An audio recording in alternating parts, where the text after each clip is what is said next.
The villain of Modern Warfare 4 is not who you think it is. 2 weeks ago, the supreme leader of North Korea was deposed in a military coup, and the man who seized power launched the invasion you play through in the very first mission of Modern Warfare 4. But he is not the one really pulling the strings. If you have watched any of my videos before, you will know I'm a Call of Duty nerd, and the evidence here is too clean to ignore. So let's start off with what the game actually shows you. The campaign opens with a brand new face running North Korea. This isn't the leader fans expected. He was inaugurated only days before the invasion kicks off, installed through a military coup, and almost immediately rolls his military south. That's where it gets interesting. There are 5 things in the campaign that don't add up, and when you put them together, they all point at one person. Someone the game never names. I'm going to walk you through all 5, and by the end, I will show you the single piece of evidence that reveals who is actually behind everything in Modern Warfare 4. So stick with me because the last one is the one nobody is talking about. And the first crack, a military coup is one of the hardest things to pull off on the planet. You need loyalty inside the army, you need timing, you need months, sometimes years of quiet planning. And the new leader of North Korea pulls it off flawlessly. And then, with the country still in the middle of a power transition, North Korea immediately launches a full-scale invasion of South Korea. Think about that timeline for a second. You don't seize a country and invade your neighbor in the same week unless the second move was already planned before the first one ever happened. The invasion didn't follow the coup. The invasion was waiting for the coup, which raises the question, waiting on whose orders? Because the new leader had been in power about a week. Now let's dive into that timeline for a second, because it's the thread that starts to unravel everything. Real-world coups take months of groundwork. Planners spend years lining up generals, securing supply lines, neutralizing rivals.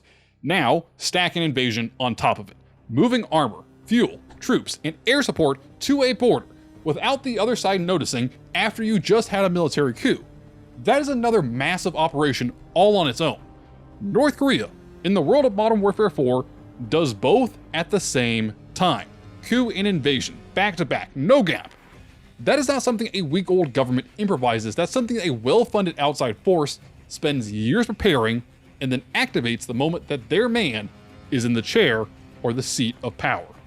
And this matters a lot because it tells you the coup was never the goal. It was the trigger.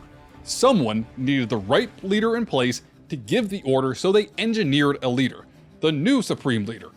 And he's not the mastermind, he is the on switch. So already the story has shifted. The face on the news, the man you see giving the invasion order, he's real, he's dangerous, but he's reacting to a plan that was written above his head. He is the villain you're shown, not the villain who matters. And it's funny because Modern Warfare has done this to us before in the last 3 games. Every single game in this series gives you a villain you see coming from a mile away, and then quietly hides the real one in plain sight. It's beat for, and it's the key to the whole thing. But for now, hold on to this. The timeline is impossible for North Korea to have done alone, which means they didn't. Someone gave them the schedule and the plan. Now let's look at what North Korea brings to this war, because this is where it stops being a theory and starts becoming a little bit weird. When the invasion hits, they're not fighting like an isolated sanctioned country. They roll in with advanced drones, experimental tank platforms, and night vision optics that are generations ahead of what they should have access to. This is the hardware that takes enormous funding, research facilities, outside expertise to develop all of this. North Korea has none of that. So where is it coming from? Follow the money and follow the writing. Because here's the detail that almost everyone has failed to talk about. Ghost pre-order skin. It's gonna sound crazy, but follow with me here for a second. The devs have told us that Ghost's story and what happens to him after Modern Warfare 4 is very important, and it reflects what happens in the Modern Warfare 4 campaign.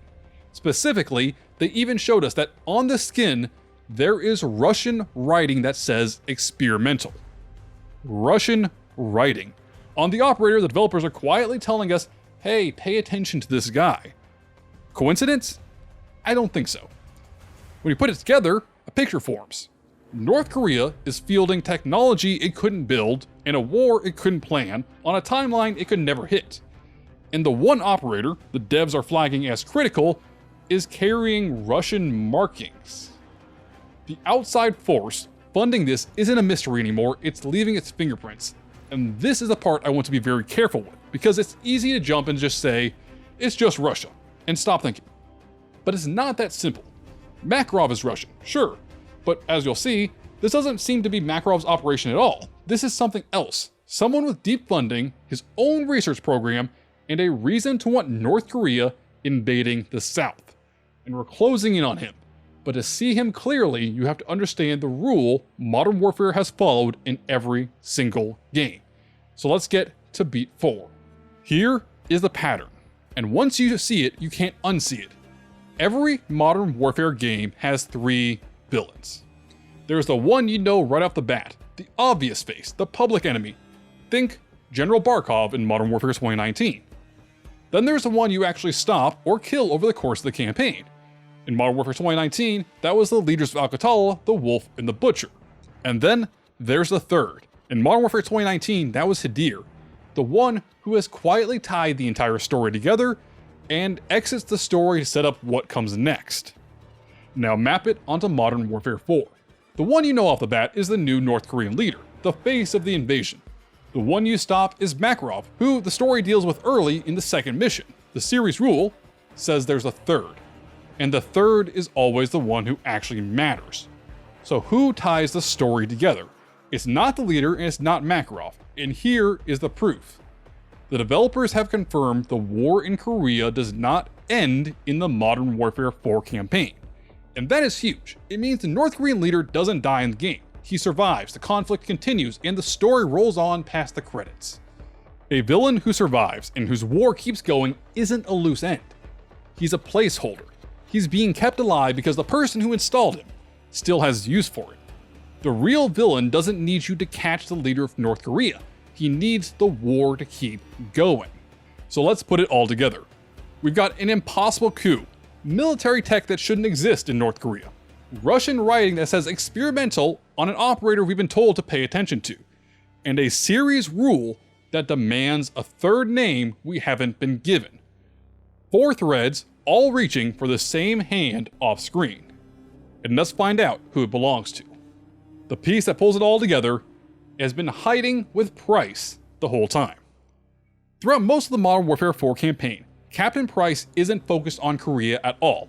He's hunting someone or something on the complete other side of the world, Paris, New York. The game keeps pulling him away from the obvious war to chase a target it hasn't named yet.